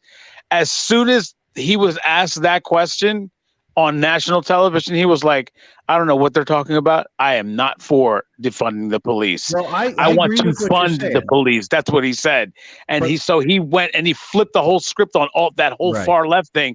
And then he ended up, getting a lot of support and all that stuff because of it, because of that statement, because he was not for defunding the police. And that's the real truth. But if he were to do that, though, Chris, with crypto, it would be the same thing. All he has to do is that's the just only say thing it, that I say and that's then different. also do it, of course. Daniel, I agree with you 100%, and you are exactly right. But I think that Trump has the upper hand because of the fact that Trump he has the upper hand because he's actually used it. And Absolutely. And he has the opportunity to do that. With Biden, I don't think he's used it. I don't know about his crypto experience or anything like that, and I don't know for sure. I don't think he has any, but I think that because him being the president of the United States and knowing the duress that the dollar is under right now, and then introducing the idea that crypto can strengthen the dollar, that being his reason for wanting crypto to be successful, it would be believable for him to say that. You understand? Whereas Trump has another angle that's more powerful. You're right. Hey, listen, I've dealt with crypto. I made money on it. Of course it's worked. Yeah. Of course it works. This is something that we should be doing, blah, blah, blah, blah. So he's got a more powerful position on it because he's done it. The problem is he hasn't said anything about it. Yes. Whereas Biden, he hasn't said either way, one or the other. But if he were to come out and say, I'm for crypto and here's the reasons why, it wouldn't be unbelievable. You understand what I mean? Yeah, I agree with you 100%. Like I said, I could go back and forth about who's in a better position, whatever. But these two are going to. Well, no, Trump is in a better position. You're right about that. Yeah, and that's all I'm saying is that it. But the problem that I have with it, with that being said, why in the hell is he not already talking about being pro? He's made money. I don't think he's being. I think it's because of what you said earlier. They're just not talking to him about it, and he has so many things to worry about as the president of the United States. I know that people think that he's going to become a communist, but that's not true, obviously. But there's just so many things in his freaking mind, and so many things that he's being brought. But once it's brought to his attention, at some point, he's smart enough to understand this is something that I need to get this taken care of. That's the bottom line. If he doesn't, though, then he loses my vote. Easy. That's the way it goes. We need to see his crypto wallet. Well, if he has a crypto wallet, then especially if he's in Bitcoin. No, he's not in Bitcoin, nothing like that. They went and they made those NFTs and they sent him the money, the fiat, and put it in his bank. No, I was talking about Biden. I thought he was talking about. I thought he was talking about Biden. Yeah, I was on Trump. Oh, yeah. Trump he made a lot of money on that, bro. Yeah, but and what did he make? What was it on Binance or Ethereum that he made those NFTs? Does anybody know?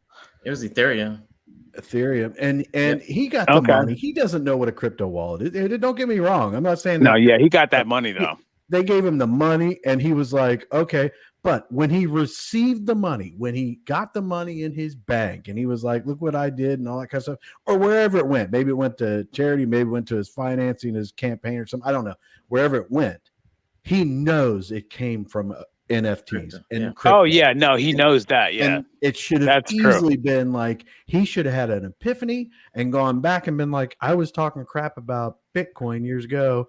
And then wait, look, I made money off crypto. And then maybe he's strategizing now to bring out his wife did crypto, did an NFT too. Yeah, right? she did. He's done two. She did too. She did one. Oh no, she did. Hers went to charity. Hers. I would have bought hers. But hers was a charity thing. That's what it was. Hers was for charity. Trump was like, "Look at me," I know those were funny though. Like the only reason why I didn't buy any was because I didn't have any money for it. But I know that if I bought it, it would have sold for 10 times more, and that's exactly what happened. Look at Charles. Those things are so much more. Charles, what? What did he say? Charles DYOR's comment. I did not know about that. I had not seen this. BitBoy connected with Donald Trump Jr. and talked about encouraging President Trump to go full pro crypto. Thank you. See, that's what we're talking about. There you go. Yeah. That's at least get him talking about it. That's big. That's huge. That's huge. Get him talking about it. And at the very least, if Trump is late to it, the people that are advising Biden might be like, hey, we need to get on this. And then one of them. And that's true too. I was just about to say that, Chris. It's so funny. You are a smart guy, bro. Because here's the thing: what could happen if Biden, if there's anything at all, it's just Trump saying it, and now all of a sudden Biden has to get on top of it, because if he doesn't, then he's gonna lose. And if it's presented to him, you can't have anybody like freaking that bitch Elizabeth Warren. I'm sorry, Mrs. Worldwide. But if you have her saying anything to him, because she's not in his circle or anything like that, but like you can't have a fan of hers. No, she just doesn't like me cursing. She doesn't like any cursing. Okay. So I was like, I'm disappointed in that. No, she's not. She doesn't care about that woman. Like, no, really, no one does except I for. wouldn't be disappointed in people's political. Where's she? I'm not that kind of person. What is she? Is she? What is she? Is she Connecticut? Finance? No, she's not Connecticut. Or Massachusetts. She's Massachusetts, right? Something like that. I don't know. Yeah, I think so. I don't care about her, but she's one of the people that's against us. So I do not like her at all, and neither does Mrs. Worldwide. Okay, so let's just make that clear. But if Biden finds out about it and then he starts to be more pro crypto, that's going to be hard for Trump. That right there would be hard for Trump. Because there's not, because he's the president right now. So Trump would have a hard time if you have two guys saying they're pro crypto. Then that would be like, if it'd be way easier if Trump's like, I'm all for crypto now, and then Biden is like, oh no, that's a scam.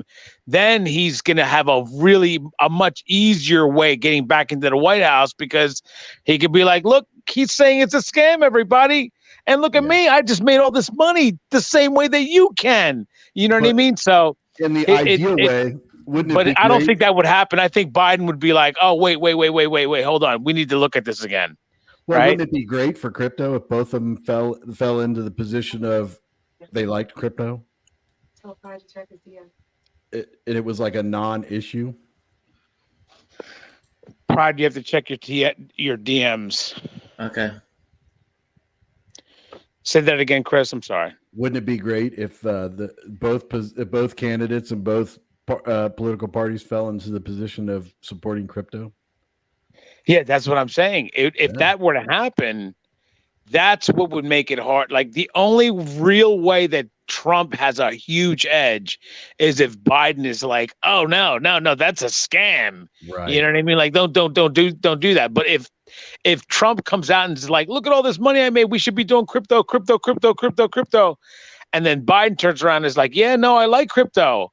Yeah, let's get this done. You know, this is going to help the dollar, blah, blah, blah, blah. And then he starts coming out in favor of it. Then you have both of them. You have one that's, he was ousted. And then the other one is the sitting president. That makes it really difficult for Trump. It really does, because again, I keep on saying this because it's a fact. It's very hard to take out a sitting president. I don't care what you are, even if you were a president like Trump was. We've never seen this before.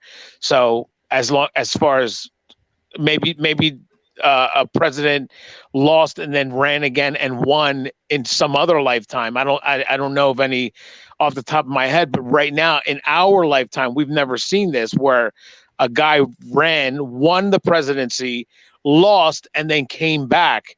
Even if that's the case, when you're going up against a sitting president, it's very hard to unseat him. So if they both end up being pro crypto, it's going to be hard for Trump. It'll be way easier for Trump, though, if Biden comes out and it's just like, no. I don't know what he's talking about. That's a scam. We can't deal with this kind of nonsense. We need to protect our economy. All that nonsense that comes out of his mouth or anybody's mouth when it comes to anti-crypto. If they do that and they go down that road and Trump goes pro-crypto, then he ends up, in my opinion, winning the presidency again. Because of not just me and you, but all of the rich people as well. Oh, yeah. That are all into crypto that are like, okay, bro, I don't want this guy to continue to be the presidency who's going to be sitting in the president's seat as if he's going to be against crypto. And I have 5 million, 10 million, 100 million, $1 billion in crypto. I don't want that guy to be running the country when this guy over here is saying, I love crypto. I'm not going to do it. I'll go back to Trump and I'll deal with all of his other nonsense as long as my money can continue to grow like it was because I have this crypto. That will change the world completely if he does that. But if he doesn't, and they're both pro crypto, it'll be hard for Trump. The only way Trump really has a shot is if he alone is pro crypto. Yeah, so we'll see. We will see what happens. It's not, but at the same time, my opinion, whether these, I think this is a sleeper issue. Honestly, I think that either one of them, they start bringing it to the forefront of their campaigns as one of those things. I think you'll pick up a lot of support. I mean, you're talking, Daniel. You've been a big critic of Donald Trump's and stuff like that. But bottom line, if this was his one of the main issues on his platform. You'd even said that you would vote for him. I think I would too. I mean, we Chris, we would have to. What choice do we have? We can't vote for somebody else. It's going to be him or Biden. And we're talking about if he was the nominee. If he gets the nominee and he's talking about pro crypto and Biden is not, well, guess what? We both have to. We have to. We have no choice. Right. Yeah, I agree. It's not like I want to vote for Trump, but if he's going out there talking about pro crypto and Biden is not, I have he's tied my hands behind my back. Yeah. I have no choice. Yeah. I mean, you're just putting yourself in a better position. But my opinion is, okay, these candidates, whatever ends up happening, the federal government, the United States federal government needs to go pro crypto immediately. The whole Absolutely. I agree with you. That immediately because of the fact that they are literally going to be left behind. There are billions of people on this planet that are you're so right. To the federal government, and they are going to be pro crypto. And you understand. I mean, you level the playing field of people across the world through crypto. And if the United States doesn't get on board quickly, all these other people in all these other countries all around the world are going to be like, the United States is irrelevant. We don't even care. Irrelevant. That's the perfect word. Hey, real quick, and then the Discord is a KYC update where all the KYC is going live. I guess sometime this evening is going to be a medium article coming out talking about how you can KYC. I guess it's going full blast now. You have to get going too, right? Pride, aren't you going to Chili's, bro? About 13 minutes, 9 o'clock. You might as well start wrapping it up then, bro, because you got to go.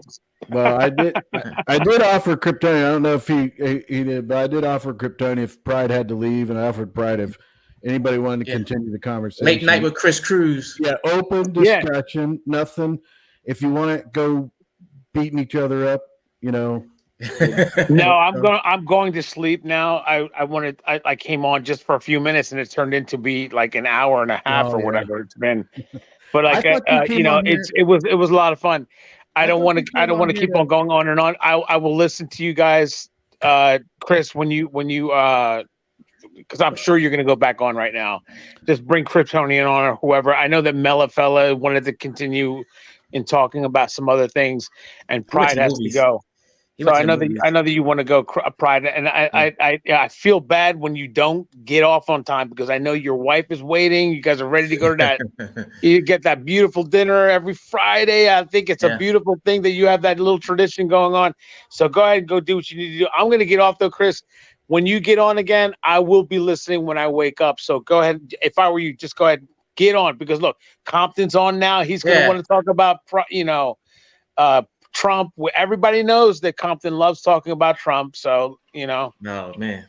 Don't involve me in your politics, bro. I don't like politics. I hate Trump. I hate Biden, all that. I know you do, but like, bro, like, understand what we're saying though. It means so much. What if they do these things and we can't have crypto in the United States? It's what we're heading for. We got to protect. This is your goal. This is your time where you need to move to Dubai or somewhere else. That's it. That's well, I'm hoping that I can, but I can't if they ban crypto.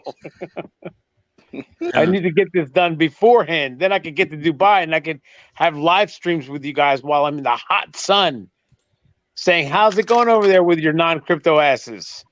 I mean, that's what the issue is. People are even discussing, like, people are talking about, not everybody, but people are talking about leaving the United States because of their crypto holdings and stuff in the future. Yeah.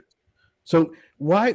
I mean, I don't even understand it. It's like, okay, so why isn't the federal government like on the case right now? Mark says, let's work it out. It says Biden already signed an executive order for responsible development of digital assets. Yeah, but that's them wanting to develop crypto assets. I'm talking about the ones that are out there right now, making it easier and better for the American citizens to basically consume and use crypto as a a legal tender. I mean, that's what I would want. I would want them to be like, okay, we've checked it out, we're good with it and everything. Make Bitcoin a legal tender all the way around the United States, and maybe a few other assets and things like that, and that kind of stuff. But the executive order that's in place is to develop cryptocurrency through the federal government, which is that kind of defeats the purpose of what I'm talking about. Which I think what that means also, Chris, is CBDC. That's what that means. Right. And it means the government blockchain is what they would a responsible blockchain that the government controls. What we need is, you can have that. I'm not going to say don't do that. I hate that. Who cares? I don't want that, but who cares? You can do it. But we can also have Bitcoin, Vulcan, Ethereum, Binance. All of that should be included instead of the responsible one, which is the United States blockchain, is what he's talking about there. That's why I'm worried about that. Yeah. So I agree. Anyway, guys, I'm going to go. Pride, have a great night. And Compton, thanks for coming back on and continuing the discussion. Go back on with Chris when he goes on his channel. Everybody else, I'll see you later. I'll try. All right. Well, that was pretty good discussion, wasn't it, Pride? I mean, good stuff. Yeah. Good stuff. Compton, I got a super chat. I'm not super chat, but I got a comment from you while you were gone. Let's see if I can find it. For me? Yeah. What's it cracking? says from Kelly Productions. He said, how is Compton gonna get ESCO in the first few minutes with that messed up internet?